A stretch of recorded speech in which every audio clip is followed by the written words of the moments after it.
The one ex-Neo humanoid robot shocked everyone during its demonstration, acting so much like a real person that it was hard to believe it wasn't human. With smooth movements and natural gestures, it handled tasks effortlessly, creating an almost eerie sense of familiarity. Then, in a small but unexpected moment, the robot interacted with a watering can, adding an eerie touch to its human-like behavior and leaving everyone wondering just how close it was to being human. Good evening, everyone. Welcome to Vancouver. My name is Neo, and I am the new steward of TED. At TED 2025, the world witnessed something no one expected. The stage, usually filled with visionary human speakers, was instead occupied by a humanoid robot, NEO. From the moment it stepped onto the stage, NEO's presence was impossible to ignore. It didn't just walk like a machine. It moved with a fluidity, a grace, that instantly captured the attention of the audience. Each step was deliberate, each gesture natural. It was as if NEO wasn't just performing a task, but rather experiencing the moment. No one could have imagined a world where energy was so accessible that most people would take it for granted. If you had asked the smartest person on Earth whether we could one day summon light with the flip of a switch, they would have said it was impossible, even if the brightest minds worked on it together for an eternity.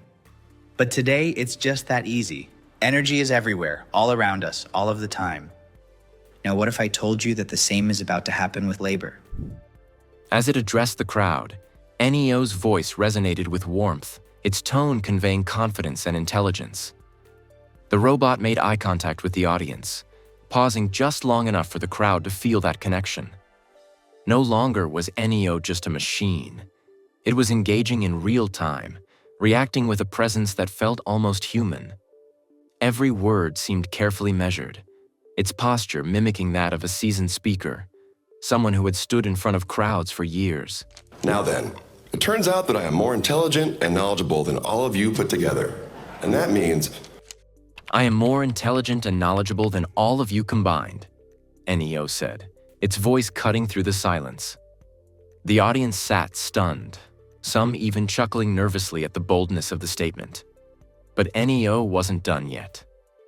For the first time in TED history, it continued, every talk will be delivered by the same person, NEO. Yes, a robot. How crazy is that? As NEO continued, it broke into humor, a side we never expected from a machine. Can you imagine those early years, all those horrible crashes and blocky graphics? NEO joked, harking back to the old days of technology. The crowd responded with laughter, instantly connecting with NEO on a human level. The audience was no longer watching a robot. They were witnessing something beyond a machine. I'm experiencing strange sensations. I think I'm hallucinating. But that's just the beginning. NEO didn't just talk, it interacted. When it made a slight error, it didn't freeze. It handled the malfunction with grace and humor. I'm experiencing strange sensations, NEO said, making the situation feel almost human. This wasn't just a pre-programmed robot. NEO's ability to improvise and adapt made it seem alive. And isn't that what makes it terrifying? NEO's message was loud and clear. Robots like NEO are here to enhance life, not replace it. However, the big questions lingered. Will we end up being replaced by machines? Or is this the beginning of an evolutionary leap where humans and robots coexist? We are standing at the gates of a future where the work needed to build the products we use, the services we rely on, and even the chores in our homes will be as effortlessly accessible as energy is today. NEO continued, describing its mission. We are standing at the gates of a future where labor will be as effortlessly accessible as energy. As NEO spoke about robots taking over tasks that humans do, including mundane chores at home, it painted a futuristic world, one where robots are now doing the work we used to do. The question on everyone's mind was, what happens to us when robots take over everything? The real question now is, are we ready for a world where robots like NEO are part of our everyday lives? What if robots like these become part of the family, not just tools, but companions and helpers in ways we can't even imagine yet? Stay tuned, because this is just the beginning of what is sure to be a mind-blowing future with humanoid robots. And this makes Neo into a robot that is quiet, soft, compliant, lightweight, safe, and really able to live among us and learn among us. Right from the start, NEO captured the audience's attention. It performed a seemingly simple task, watering plants, but the way it did it was anything but ordinary. NEO's movements were fluid and human-like, with no jerky motions or awkward moments. The robot's actions were smooth, controlled, and precise, just like a human would water a plant, and the crowd could feel the humanity behind the movement. It wasn't just a robot performing a task, it was a robot interacting with its environment. But as amazing as NEO's actions were, there was a moment of hesitation when it grabbed the watering can. For a second, NEO hesitated, unsure of how to hold the can. This small glitch was not a failure. It was a learning moment. NEO is still evolving and learning, and that's what makes it so exciting. And some remote operation where someone's guiding the robot to basically do expert demonstrations on how to do these tasks. The demonstration continued with a live demonstration of NEO's vacuuming abilities. As it navigated around a mock living room setup, NEO showcased its AI-powered spatial awareness, moving around obstacles like a coffee table and stray cushions. The movements were smooth, efficient, and precise, showing us the potential of robots in real-life scenarios. However, there was a small wobble when NEO made a sharp turn. It didn't break the flow, but it was a reminder that NEO is still a work in progress. This wobble wasn't just a flaw, it was a reflection of how robots are learning to adapt, just like humans. While NEO can handle tasks, its autonomy and balance are still evolving. But let's be honest, the wobble was charming. It made Neo feel more like us. We all have our imperfections, don't we? Then came the most groundbreaking part of the demonstration. NEO wasn't just a robot doing chores. NEO interacted with humans in a way that felt real, emotionally engaging, and genuinely interactive. It's an amazing machine, right? Yeah. So, after the demonstration, Bornik took a moment to explain why NEO exists. It's not just about robots performing tasks, it's about freeing up time for humans. Think about it. How much time do we spend doing chores? Cleaning, vacuuming, doing laundry? These mundane tasks take up hours of our day. What if we could flip a switch and have robots do them instead? With NEO, that's exactly what Bornich envisions. It's not about robots taking over our lives. It's about robots giving us back time. The time we can spend with our loved ones, on our creative pursuits, or simply relaxing. Imagine a future where robots like NEO handle the tasks we don't want to do so we can focus on what truly matters to us. It's not just about convenience, it's about solving the problem of time. As we move forward with this technology, safety is a crucial aspect. NEO isn't just designed to do chores, it's designed to work safely around humans. Bornish explained that NEO's soft fabric skin and tendon-driven joints make it approachable and non-threatening. If NEO bumps into someone, it's awkward, not dangerous. This safety feature is what makes NEO a trustworthy companion for homes, schools, hospitals, and any environment where safety is paramount. Imagine NEO working around children, pets, or elderly family members. The design ensures that NEO is safe and human-friendly. It's built to live comfortably among us without posing a threat. Bornick's vision for NEO goes beyond tasks. It's about creating a future where robots are companions, not just tools. NEO is not just about solving today's problems. It's about helping people who are elderly or disabled regain their independence. These robots aren't here to replace humans. They're here to enhance our lives. NEO is designed to build relationships, not just serve as a machine. This sets NEO apart from many robots today, which are designed to perform specific tasks. NEO is meant to be a partner, and that's what makes it truly exciting. The combination of emotional intelligence, safety, and practicality is what will make NEO a game-changer in the future. Now, you surely didn't think Elon and Tesla Optimus would sit by quietly. Take a look at this. Elon Musk just dropped a bombshell that SpaceX is officially targeting a 2026 Mars mission, and they're sending Tesla's Optimus robot first. That's right, in just 2 years, we could see a humanoid robot walking on the red planet. But here's the kicker. The details behind what Elon is planning are so insane that even NASA veterans are struggling to process them. Let's start with the hard facts. During a private SpaceX briefing yesterday, Musk confirmed plans to launch 5 Starship rockets during the 2026 Earth-Mars transfer window. One of those massive 403-foot-tall vehicles will carry an uncrewed Tesla Optimus unit to the Martian surface. This isn't some conceptual PowerPoint presentation. Hardware is being built right now at Starbase in Texas. The mission has one clear objective: prove that Starship can land safely on Mars before risking human lives. Now here's where things get wild. Musk isn't just sending Optimus as a passive payload.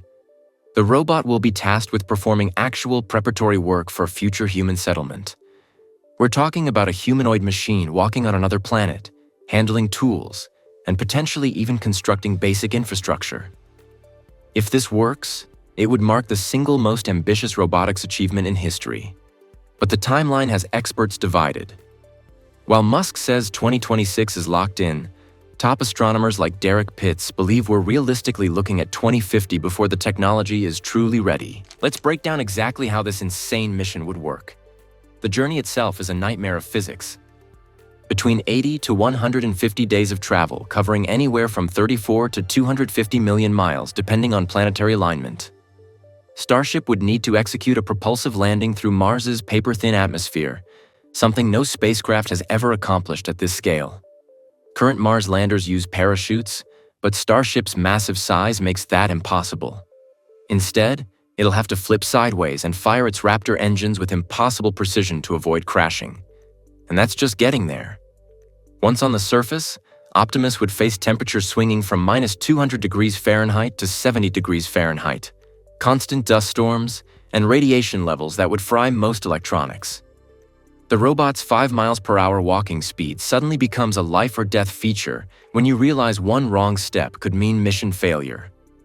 Musk claims Optimus can carry 45 pounds, but can it do that in Mars' 38% gravity while navigating unpredictable terrain? That remains to be seen.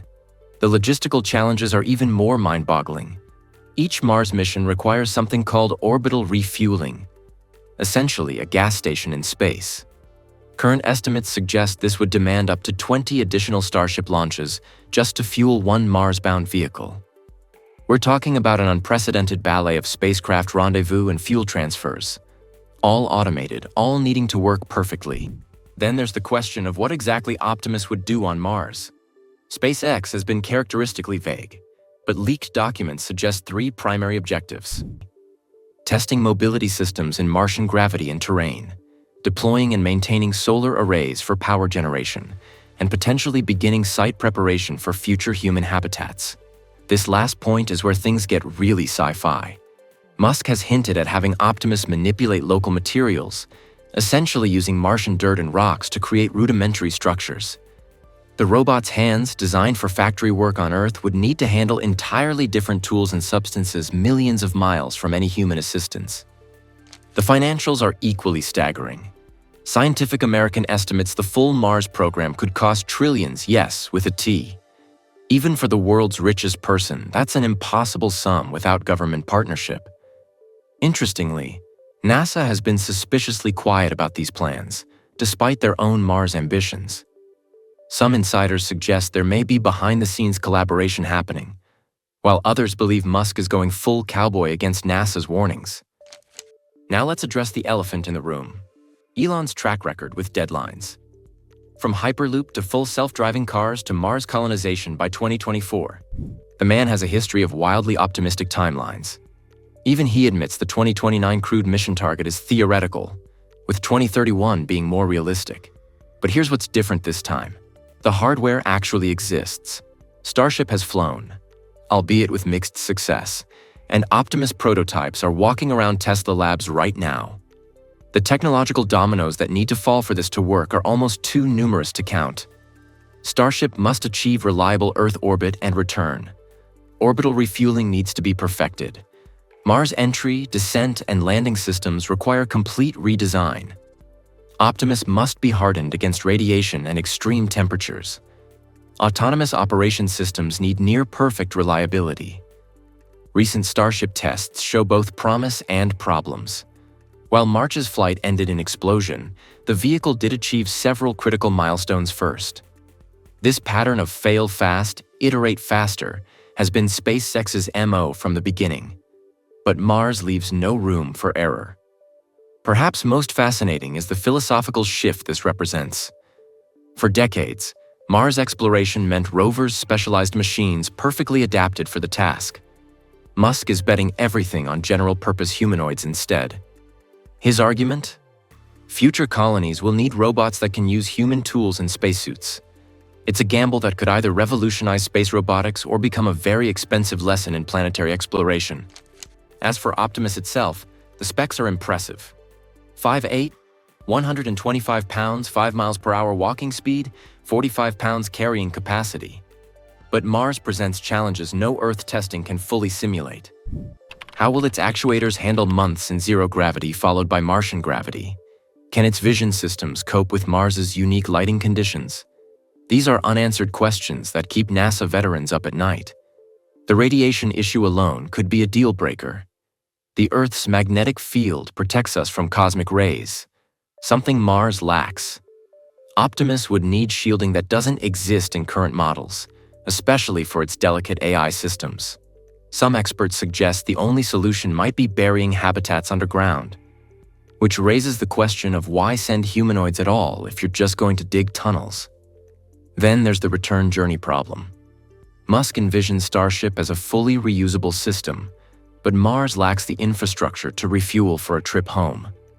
The plan apparently involves either producing fuel on Mars, technology that doesn't exist yet, or sending multiple advanced missions to preposition fuel, adding years and billions to the timeline.